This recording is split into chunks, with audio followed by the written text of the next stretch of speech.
You've seen the headlines, you've heard the wild stories, maybe a friend even tried to get you to jump in. Today, we're going to pull back the curtain on one of the most talked about and, let's be honest, confusing topics out there: cryptocurrency. All right, let's get right into it. I mean, you've definitely heard the names, right? Bitcoin, Ethereum, maybe even got a chuckle out of Dogecoin. They're everywhere, but they're talked about as the future of money one minute and a super risky gamble the next. So what on earth are they, really? Well, let's break it all down. First up, let's talk about the hype. Why did everyone get so excited? Well, imagine this. You buy some Bitcoin back in 2016. Fast forward to 2024, and you could have seen a return of over 13,000%. A number like that? Yeah, that's the kind of thing that fuels a global frenzy. But, and this is a huge but, the kind that keeps people up at night, for every story of someone making a fortune, there's another story of someone losing their shirt. Just look at 2022. In only a few months, Bitcoin's price just fell off a cliff, dropping by 65%. This insane volatility is really the double-edged sword of crypto. It's the biggest thrill and the biggest threat.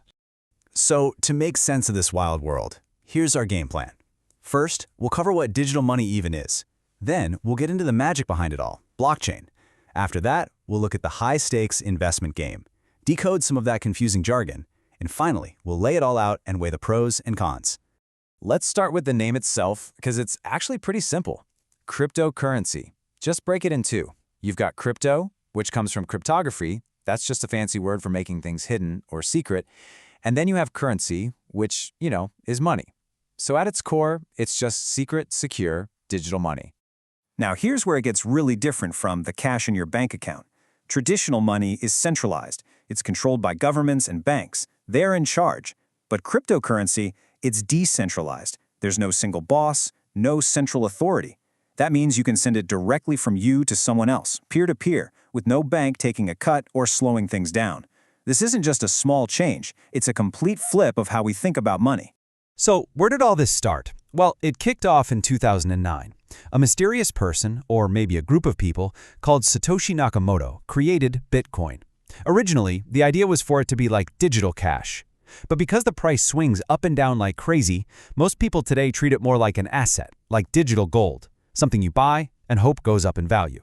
So how in the world can you have a financial system with no one in charge? No bank, no government, nothing. The answer is this incredible invention called the blockchain. And to get how it works, let's just forget about all the complicated tech for a second. Just imagine a simple shared notebook. And here's the crucial part. It's not just one notebook. Everyone on the network has their own identical, constantly updated copy. Every single transaction, every entry is visible to everybody. There are no secrets here. And this is where the genius of it kicks in. Because everyone has a copy, if one person tries to be sneaky and change an entry in their notebook, say to give themselves more money, it's not going to work. Their copy won't match up with everyone else's, and the network will just instantly reject it.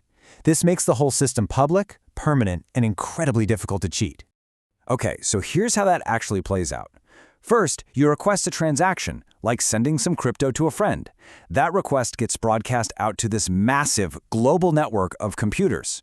Then, those computers all race to solve a really complex math puzzle to make sure your transaction is legit. And once it's solved and verified, your transaction gets bundled into a new block, which is then chained onto all the previous blocks. And there you have it, a blockchain.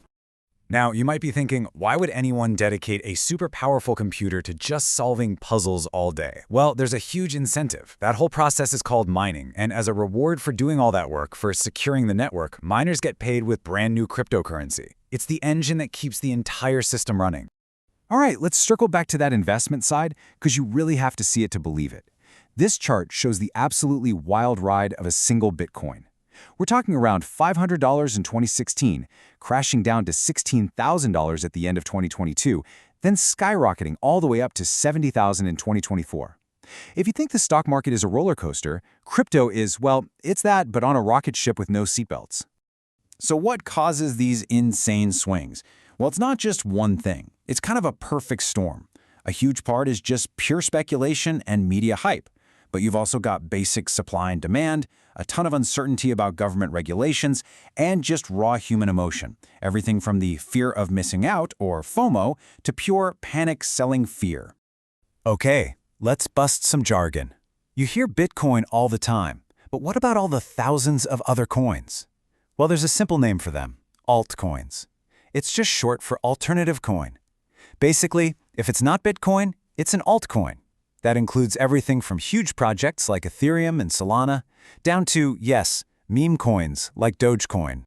Now, to own crypto, you need a digital wallet. Think of a hot wallet as the wallet in your pocket. It's connected to the internet, super convenient for making transactions, but also more at risk of being stolen. A cold wallet, on the other hand, is like a safe in your basement. It's offline, like a special hard drive, so it's way more secure from hackers, but it's also a bit of a hassle to use. It's that classic trade-off, convenience versus security. And when we talk about security, the stakes are unbelievably high. There's this true story about a guy in the UK named James Howells. He accidentally threw away a hard drive that had the keys to 8,000 bitcoins. Today, that's worth hundreds of millions of dollars. He is to this day still trying to get permission to go dig up the city landfill where he thinks it's buried. One last piece of jargon for you: a fork. You can think of it like a fork in the road. It happens when the community running a cryptocurrency has a major disagreement about the rules or an update.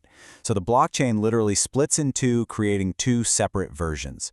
The most famous example of this is when Bitcoin forked and created a new currency called Bitcoin Cash. So let's put it all together. What have we got?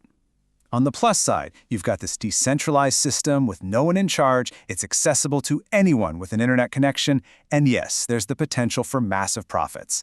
But on the other side of the coin, you have that extreme volatility. It's used by criminals, tons of scams, and maybe the scariest part, there is no consumer protection.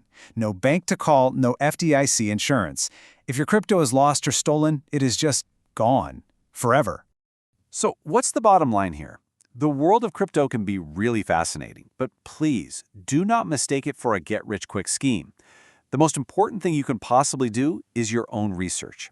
Forget the hype you see online. Actually understand the technology and be brutally honest with yourself about the risks before you even think about getting involved. Which leaves us with the $1 million, or maybe the $70,000 question: is this really the dawn of a new era in finance? A more open, decentralized future? Or is it one of the biggest, most hyped-up speculative bubbles in history? Honestly, the jury is still out, and the answer is being